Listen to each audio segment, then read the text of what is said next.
आज गुजरात की धरती पर एक परिवर्तन की लहर चल रही है और उस लहर की अगुवाई कर रहे हैं अरविंद केजरीवाल जी, जिन्होंने पहले दिल्ली में एक लहर की अगुवाई की थी, उसके बाद पंजाब, अब गुजरात। मेरी तरफ से सब जितने लोग भी आप इतनी भारी संख्या में चल के आए हो, आपका एक एक कदम हमारे सर माथे पर, आपने घर से बाहर कदम निकाला, समझ लो आपने इतिहास लिख डाला कि परिवर्तन के लिए जा रहे हैं। आज यहाँ पे आपका आना हमारे लिए बहुत हौसला बढ़ाने वाली बात है। सबको मेरी तरफ से आपको प्रणाम, नमस्कार, सत श्री अकाल। दोस्तों, हम कोई शक्ति प्रदर्शन करने नहीं आए, हम कोई बड़े बड़े लारे झूठे वादे करने नहीं आए, हम तो आपसे बातें करने आए हैं। और बातें भी कोई इधर उधर की नहीं, बातें भी वही हैं जो आप लोग घर के चूल्हे के सामने बैठकर करते हो। बातें भी वही हैं जो चाय की रेहड़ी पर खड़े होकर करते हो। बातें भी वही हैं जो बस स्टैंड पर, रेलवे स्टेशन के आसपास बैठकर करते हो कि हमारे परिवार का भविष्य क्या है, गुजरात का भविष्य क्या है, देश का भविष्य क्या है। ये बातें करनी है आपसे। इससे पहले आपसे किसी ने ऐसी बातें नहीं की। आपको सिर्फ और सिर्फ जिंदाबाद और मुर्दाबाद के नारे लगाने के लिए कच्चे माल के तौर पे इस्तेमाल करते रहे ये नेता लोग। लेकिन अब नहीं चलेगा। देश 130 करोड़ लोगों का है, देश तुम्हारा है। हिसाब लो इनसे कि इन्होंने 75 साल में जितना देश को लूटा है, 75 साल हो गए आजादी को, लेकिन आजादी हमारे घरों में पहुंची नहीं। मैं तो जब से होश संभाला है, 15 अगस्त को जब लाल किले से प्रधानमंत्री जी जो भी होते हैं तत्कालीन, वो बोलते हैं, मैं सुनता हूं, वही भाषण चल रहा है जी।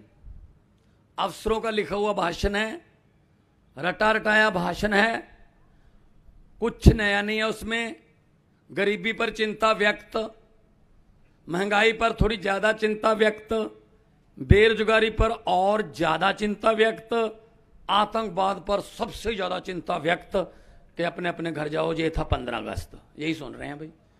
ऐ मेरे देश के वारिसों, ऐ मेरे देश के वारिसों, जिन्होंने जो देश चला रहे हैं, मैं उनसे बोल रहा हूं कि अब तो लाल किले के कबूतरों को भी भाषण याद हो गए होंगे। अगर जनता की किस्मत नहीं बदल सकते, भाषण तो बदल लो। भाषण भी वही चल रहा है जी। कोई जरूरत ही नहीं भाषण बदलने की, खुद ब खुद बारी आ जाती है। जनता एक से तंग हो के दूसरे के पास, दूसरे से और ज्यादा तंग हो के फिर पहले के पास। पहले आपके पास बदल नहीं था, अब एक बदल के रूप में आए हैं। मुझे एक गुजराती लड़का मिला, मैंने कहा भाई गुजरात क्या चाहता है? कहता जी गुजरात चाहता है परिवर्तन, चेंज। मैंने कहा अच्छा, गुजरात चेंज चाहता है। तो मैंने कहा चेंज कौन है फिर? कहते जी आम आदमी पार्टी। मैंने कहा कांग्रेस नहीं है? कहते कांग्रेस अब चेंज नहीं, कांग्रेस तो एक्सचेंज है। वो तो कभी इधर बिक जाते हैं, कभी उधर बिक जाते हैं। कांग्रेस तो कोमा में चली गई है। कांग्रेस की हालत उस 90 साल बुजुर्ग की तरह हो गई, जिसको डॉक्टर भी बोल देते हैं घर ले जाके सेवा कर लो, इसमें कुछ नहीं है अब।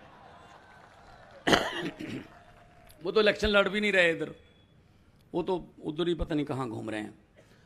और उनको वोट देने का कोई फायदा नहीं। आपका कीमती वोट जो है ना, वो उसका सौदा करते हैं।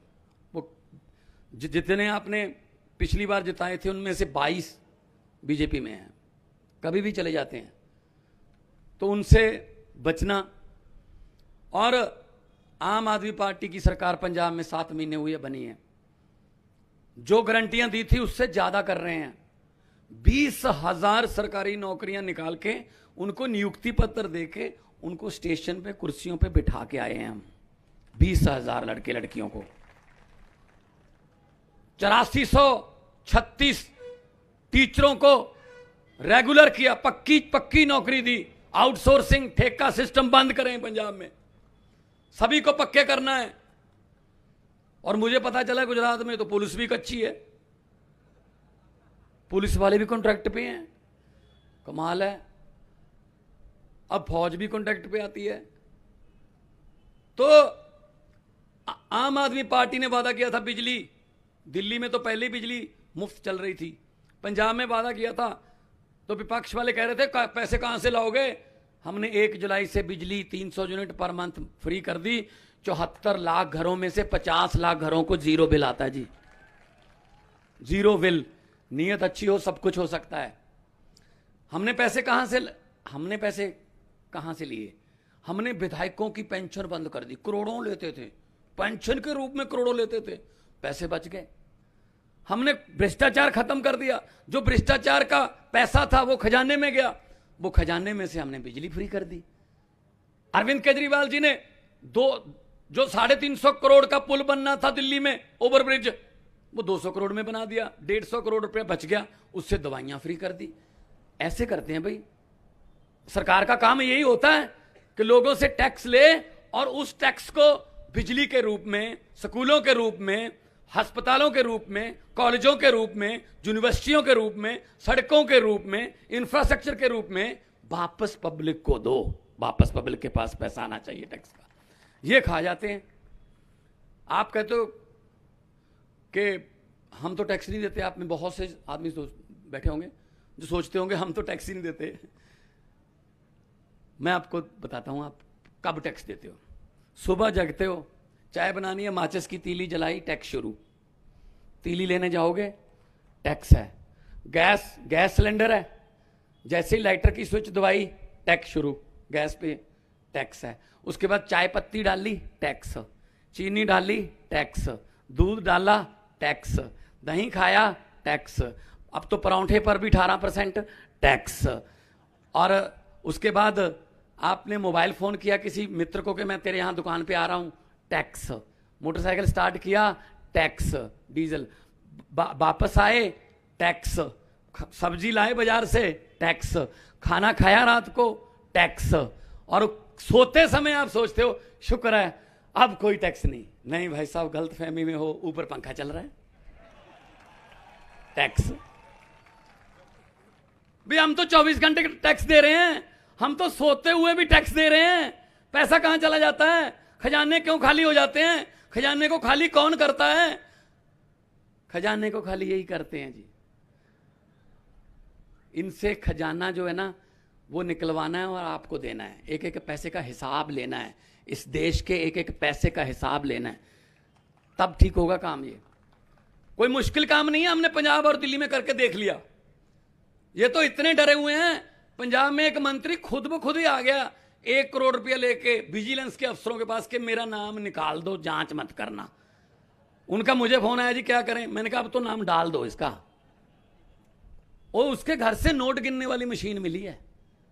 नोट गिनने वाली मशीन कोई घर पे रखता है जी? उससे नोट ही गिनते होंगे और उससे कोई ताश तो खेलते नहीं होंगे। नोट गिनने वाली मशीनें इनके घरों में हैं। और नोट किसके हैं? आपके। इनके वो पढ़ना, जब ये इलेक्शन लड़ते हैं तब प्रॉपर्टी का बेरवा देना पड़ता है।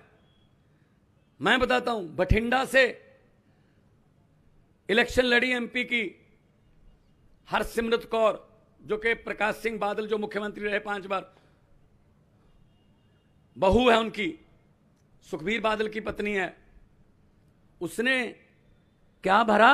बाकी तो करोड़ों है ही, बाकी तो करोड़ों है ही।